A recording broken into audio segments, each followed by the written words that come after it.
My dear students, आज हमारी पहली कक्षा है और इस कक्षा में हम पहला पद्य जानेंगे और उस पद्य का नाम है प्रार्थना। प्रार्थना प्रार्थना नाम सुनने से आपको क्या याद आता है? भगवान से प्रार्थना करने का, है ना। आप लोगों ने घर में आपके पेरेंट्स आपको सिखाए होंगे कोई भी अच्छे काम करने से पहले आपको प्रार्थना करनी चाहिए। तो फिर प्रार्थना क्यों करते हैं हम? क्योंकि हमें कोई भी अच्छे काम करना हो या कुछ भी हो तो भगवान से हमें प्रार्थना करना है, तो तभी हमारे सभी काम अच्छे होंगे मानते हैं। इसीलिए हम भगवान से प्रार्थना करते हैं। और प्रार्थना करने से क्या होता है? प्रार्थना करने से मन को शांति मिलती है, सुकून मिलता है और शक्ति मिलती है, इसीलिए हम प्रार्थना करते हैं। तो आज हम अपने कक्षा में पहले प्रार्थना से पाठ का शुरुआत करेंगे। आप सबको ध्यान से पद्य को देखना है और मैं पद्य का गायन करूंगी। ईश्वर हमको दो वरदान, गुरुजनों का करे सम्मान।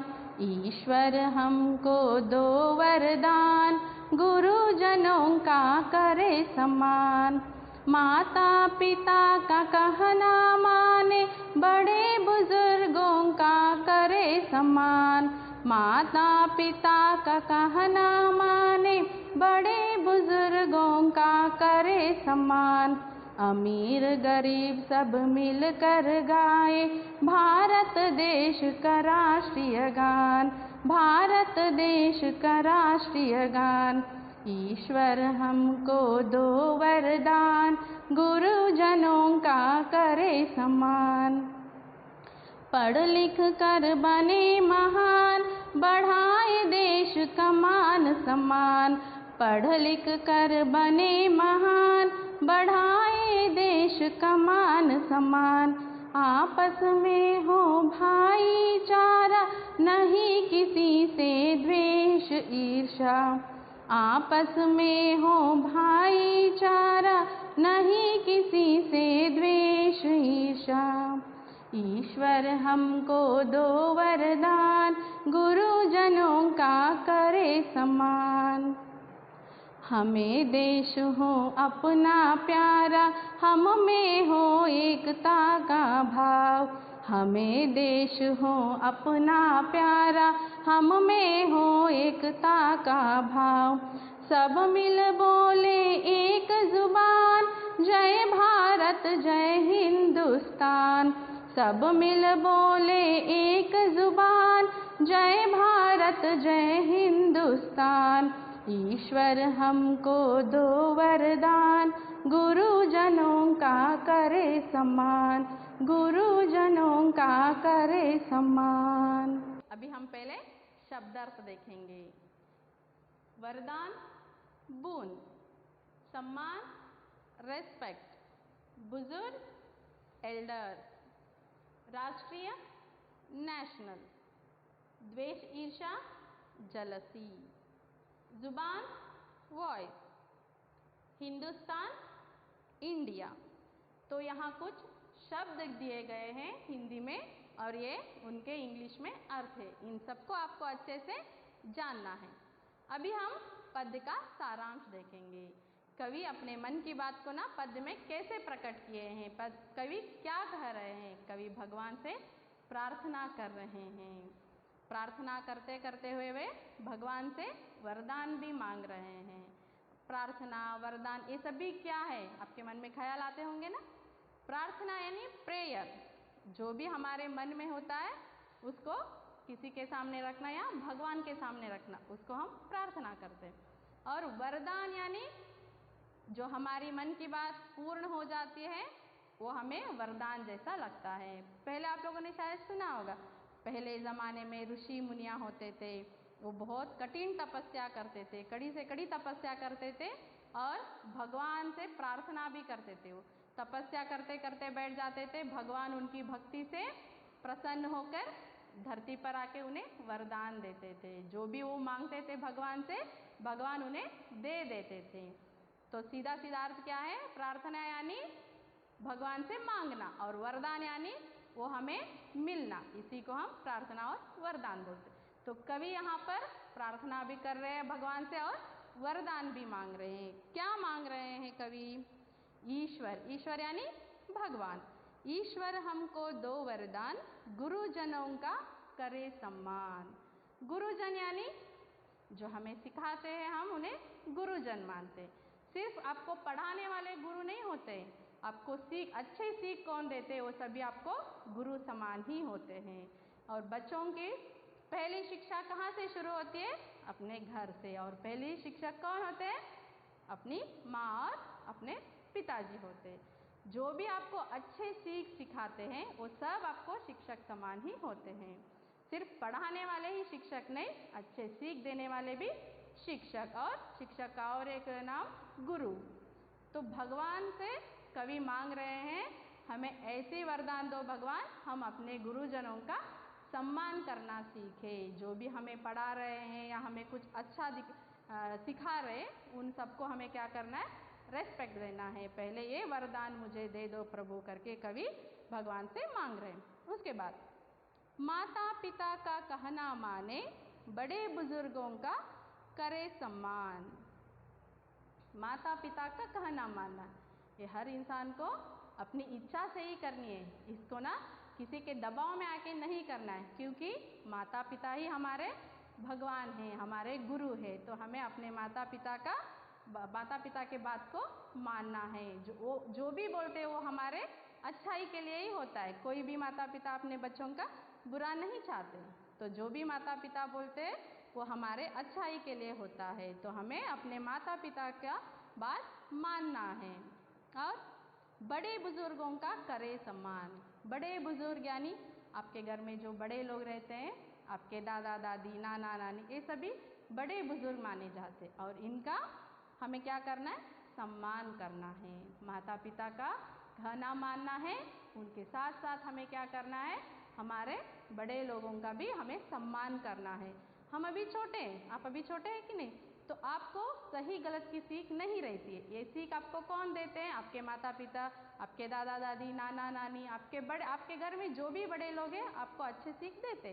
तो हमें आपको क्या करना है? सबकी बात माननी है और सबको इज्जत देना है। अमीर गरीब सब मिलकर गाए, भारत देश का राष्ट्रीय गान। अमीर और गरीब, अमीर गरीब मतलब सिर्फ पैसे से नहीं तोला जाता, दिल के भी गरीब होते हैं। कुछ लोग पैसे बहुत ज़्यादा होते हैं लेकिन दिल के गरीब होते हैं। पैसे नहीं होते लेकिन वो दिल के अमीर होते। तो अमीर और गरीब को हम पैसे से नहीं तोल सकते। हमारे मन में जो होती है ना इच्छाएं, और हमारे मन में जो अच्छा करने का इच्छा जो होता है, उसी से हम अमीर और गरीब बन सकते। तो यहाँ हमारा भारत देश है, हम भारत के निवासी है, भारत के रहने वाले। तो हम सबको क्या करना है? अमीर और गरीब, अच्छा बुरा, ये सब नहीं सोचना है। सबको मिलजुल कर रहना है और सबको मिलजुल कर हमारे राष्ट्रीय गान को गाना है। राष्ट्रीय गान गाना यानी खड़े रह के जन गण मन का गाना क्या होता है? वैसा नहीं होता है। राष्ट्रीय गान गाना यानी सबको एक साथ मिलजुल कर अपने रास्ते को तय करना है, आगे बढ़ना है, सबको मिलजुल कर रहना है। पढ़ लिख कर बने महान, बढ़ाए देश का मान सम्मान। आपस में हो भाईचारा, नहीं किसी से द्वेष ईर्ष्या। पढ़ लिख कर बने महान। पढ़ना और लिखना ये क्यों ज़रूरी है? आप लोगों के मन में विचार आते होंगे ना। हर समय मम्मी पापा बड़े लोग घर में जो भी रहते और स्कूल में जो टीचर्स रहते हमेशा बोलते रहते, पढ़ो पढ़ो, आगे आ, तुम्हें ना अच्छे से पढ़ाई करने है, अच्छे से मार्क्स लेना है, फर्स्ट आना है। क्यों? सब एक क्यों चाहते हैं? क्योंकि जीवन में कुछ आपको अच्छा ही करना है या अच्छे हासिल करना है अच्छाई को, तो आपको पढ़ने लिखने की ज़रूरत है। आपको अच्छा आदमी बनना है, कुछ हासिल करना है या कोई भी मंजिल को तय करना है, तो आपको क्या चाहिए? आपको पढ़ाई चाहिए ही चाहिए। तो इसीलिए पढ़ना लिखना बहुत ही ज़रूरी है। आपके सामने बहुत सारे एग्जाम्पल्स है, जैसे कि अब्दुल कलाम जी, वो भी बहुत मेहनत से पढ़ाई की, पढ़ाई करने के बाद ही और वो ऊपर तक पहुँच सके। तो ऐसे ही आपको भी अपना नाम रोशन करना है, तो आपको क्या करना है? पढ़ना लिखना बहुत ही ज़रूरी है। और पढ़ लिख कर हम क्या बन सकते हैं? महान व्यक्ति बन सकते हैं। और हम अगर महान बने तो क्या होता है? ऑटोमेटिकली हमारा नाम हमारे देश से जुड़ जाता है और हमारा देश भी आगे आता है और हमारा देश का नाम भी रोशन हो सकता है। आपस में हो भाईचारा, नहीं किसी से द्वेष ईर्ष्या। भाईचारा का मतलब क्या है?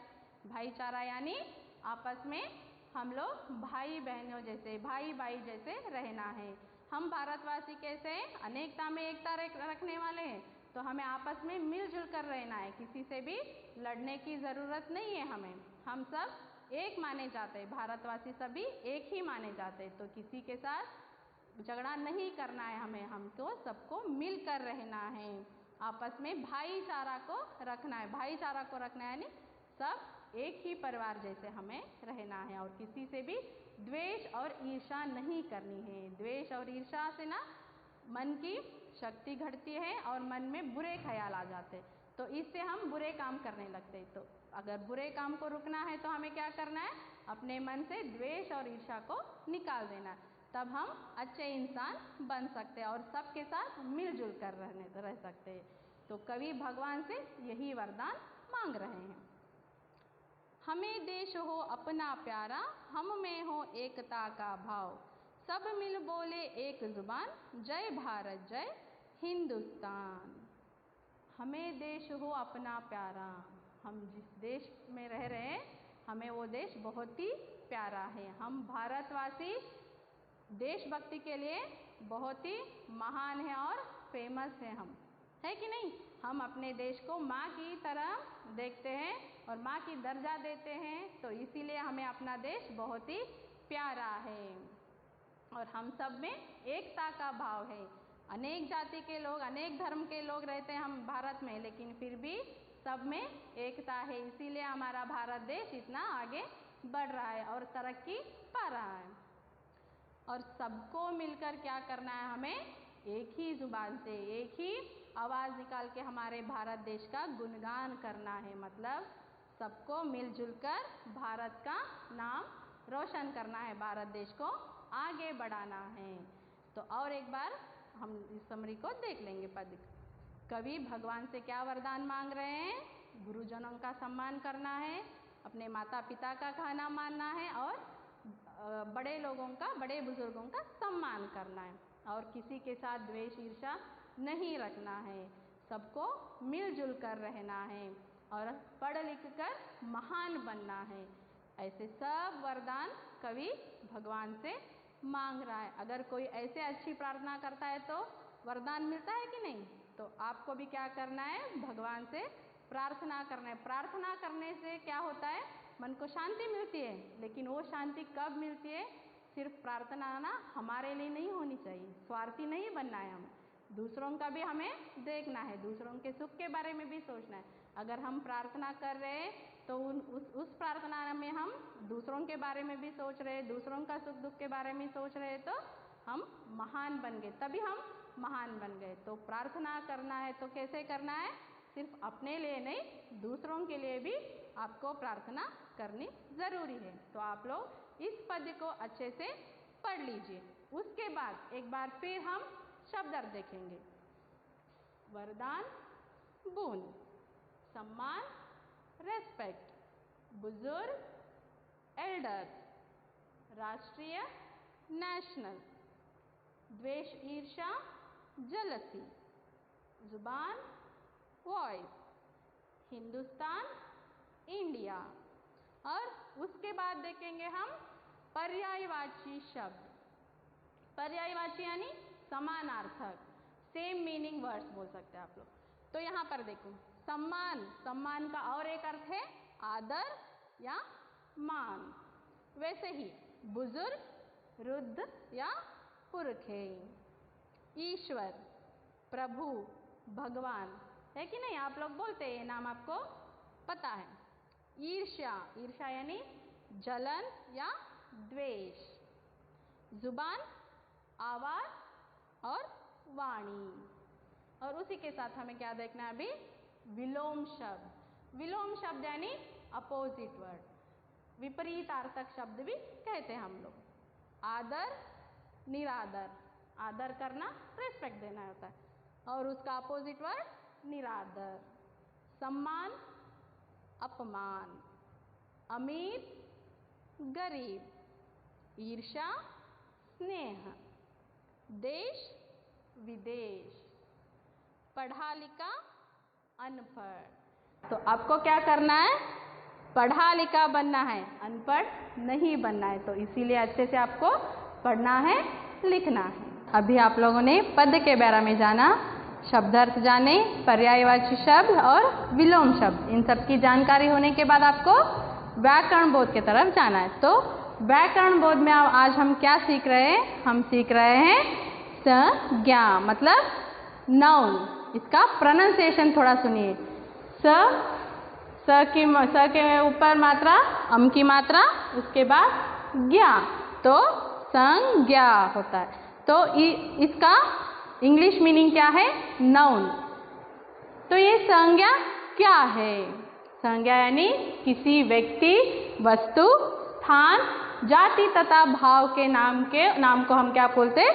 संज्ञा कहते हैं। किसी भी व्यक्ति, वस्तु, स्थान या भावों के नाम को हम लोग क्या बोलते हैं?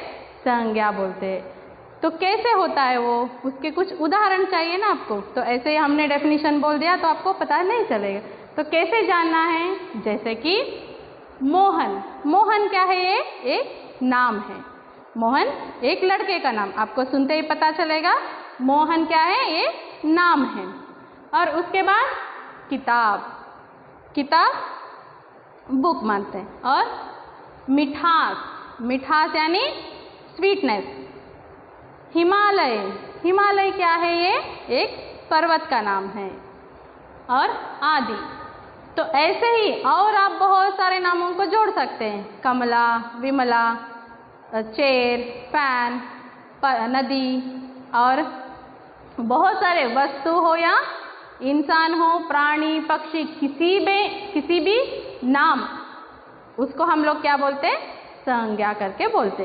किसी भी व्यक्ति हो, वस्तु हो, स्थान हो या उनके नाम को हम लोग क्या बोलते हैं? संज्ञा करके बोलते। जैसे कि आपका नाम हो सकता है, आपके पेरेंट्स के नाम हो सकते हैं, आप जो पढ़ते हैं किताब हो सकता है, पेन हो सकता है, मोबाइल हो सकता है, ये सभी नाम है कि नहीं? ये सभी हमें क्या बोलते हैं? संज्ञा करके बोलते हैं। और इस संज्ञा के 3 भेद माने जाते हैं। संज्ञा के कितने भेद हैं? 3 भेद। कौन कौन से? व्यक्तिवाचक संज्ञा यानी प्रॉपर नाउन, जातिवाचक संज्ञा यानी कॉमन नाउन, भाववाचक संज्ञा यानी अब्स्ट्रैक्ट नाउन। तो अभी संज्ञा के बारे में आप लोग जान चुके। अभी उसके 3 भेदों के बारे में जानना है। व्यक्तिवाचक संज्ञा, प्रॉपर नाउन, ये क्या होता है?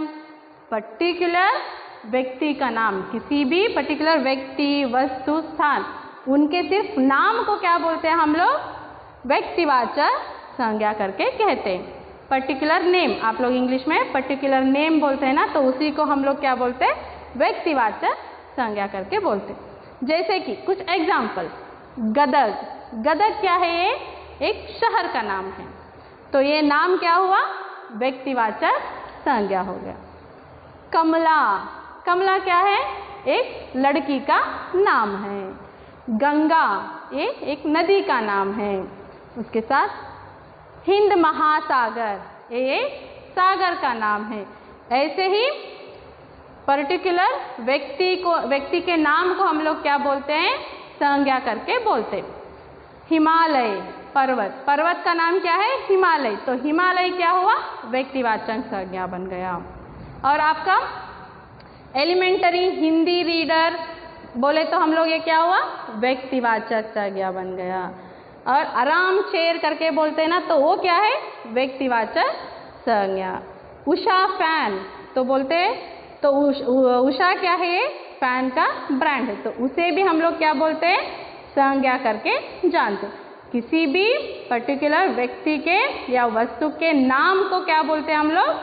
व्यक्तिवाचक संज्ञा करके बोलते हैं। और वैसे जातिवाचक संज्ञा मतलब पूरे जाति के बारे में बताता है। जैसे कि किताब, किताब माने तो कौन सा भी किताब हो सकता है, उसमें इंग्लिश हो सकता है, हिंदी हो सकता है, कन्नड़ा हो सकता है, लिखने का हो सकता है, पढ़ने का हो सकता है, कौन सा भी हो सकता है। तो पूरे इस जाति के बारे में बताने वाले शब्द जो होते हैं वो जातिवाचक, जैसे कि लड़का, लड़की, कोई भी हो सकता है। लड़का कौन सा भी हो सकता है, बड़ा वाला हो, छोटा वाला हो, मोटा वाला हो, उसका नाम कुछ भी हो सकता है, लेकिन वो लड़का है। वैसे ही देखो यहाँ पर पर्वत, पर्वत का नाम कुछ भी हो सकता है, लेकिन पर्वत बोले तो वो क्या होता है, जातिवाचक। शिक्षक कौन से भी हो सकते हैं, आपको कौन सा भी सब्जेक्ट पढ़ाने वाले शिक्षक। शहर, शहर का नाम कुछ भी हो सकता है, लेकिन ये शहर बोलो तो एक प्लेस। कुत्ता और आदि, यानी अगर आप एक शब्द बोलते हैं तो उसके पूरे समूह के बारे में आपको जानकारी मिलती है तो उसे क्या बोलते हैं हम लोग, जातिवाचक संज्ञा।